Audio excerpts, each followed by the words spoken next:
Forum Komunikasi Swakelola Sampah Bali Forkom SSB kembali turun ke jalan pada Kamis 16 April 2026. Ratusan armada truk pengangkut sampah dari wilayah Denpasar, Badung memadati kawasan kantor Gubernur Bali dalam aksi damai menyuarakan krisis pengelolaan sampah yang kian mendesak.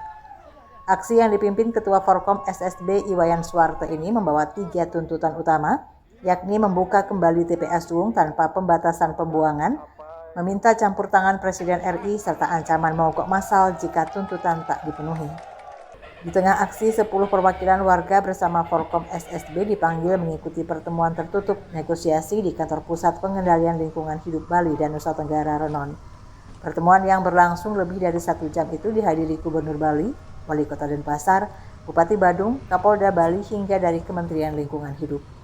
Hasil negosiasi akhirnya menghasilkan solusi sementara. Pemerintah memberikan kelonggaran pembuangan sampah organik ke TPA sebanyak 2 kali dalam seminggu hingga 31 Juli 2026, di mana TPA Suwung direncanakan tutup total permanen pada 1 Agustus 2026.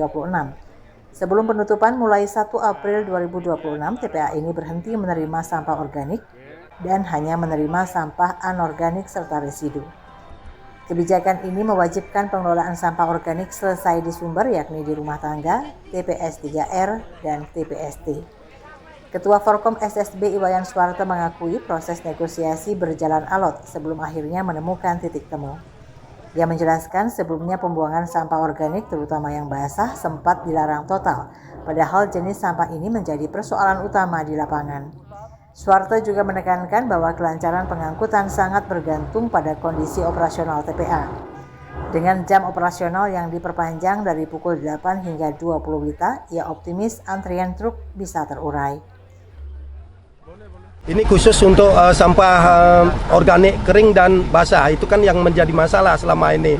Apalagi di TPS 3R ataupun di TPST itu tidak menerima sampah organik basah karena mereka tidak mempunyai alat seperti itu atau mesin untuk menyelesaikan sampah organik basah itu. Yang saya yakinnya memang tadi itu kita mencoba ya untuk artinya menyampaikan tuntutan kita bagaimana yang tadinya itu diberikan sekali dalam seminggu untuk pembuangan sampah baik itu organik kering maupun basah, tetapi kita maunya 3 kali dalam seminggu. Itu ideal sekali. Kalau sampah basah itu dibiarkan berhari-hari itu akan menimbulkan bau yang menyengat, tidak enak.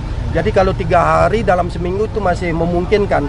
Nah, dari negosiasi itu ya akhirnya jatuh ke 2 kali dalam seminggu seperti itu. Sementara itu, Sekretaris Forkom SSB Wayan Teddy Pramanca menyebut kondisi sebelumnya sempat membuat para pengangkut sampah kebingungan karena tidak ada solusi pembuangan. Menurutnya, kesepakatan 2 kali pembuangan per minggu menjadi titik temu sementara yang bisa diterima semua pihak. Kembali, Wayan Suwarte mengungkapkan persoalan sampah organik sangat krusial karena mendominasi komposisi sampah di Bali.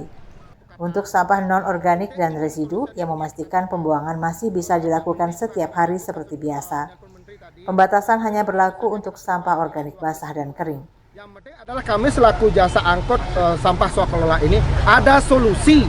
Kemarin ini kan sama sekali tidak ada solusi. 2 minggu ini sama sekali tidak ada solusi. Ini yang bikin kami ini bingung. Kami tidak angkut sampah rayon kami salah. Kalau kami angkut, kami buang kemana? Ini nggak ada solusi sampai sekarang. Ketika sudah ada dikasih solusi 2 kali seminggu itu kita terima. Sampai tanggal 31 Juli kita akan diajak duduk bersama seperti apa lagi ke depannya. Pak, volume sampah organiknya berapa, Pak? Silakan tanya pemerintah masalah ini. Okay. Kalau kita lihat itu dari 100% itu sampah itu kan terdiri dari 65 sampai 70% sampah organik seperti itu. Jadi itu mau dibawa kemana? Nah, tadi itu sudah ada solusi ya. Jadi ya berterima kasih juga sama pemerintah sudah menanggapi apa yang menjadi tuntutan kita hari ini. Kedepan, Forkom SSB akan menunggu realisasi janji pemerintah dalam memaksimalkan fasilitas pengolahan sampah, termasuk TPST yang dinilai belum optimal. Sekretaris Forkom SSB Wayan Teddy Pramanca menegaskan periode hingga 31 Juli menjadi momen krusial. Ia menambahkan saat ini beberapa fasilitas seperti TPST di Denpasar masih belum beroperasi maksimal meski kapasitas mesin sudah mulai ditingkatkan. Kabar Bali Hits mengabarkan.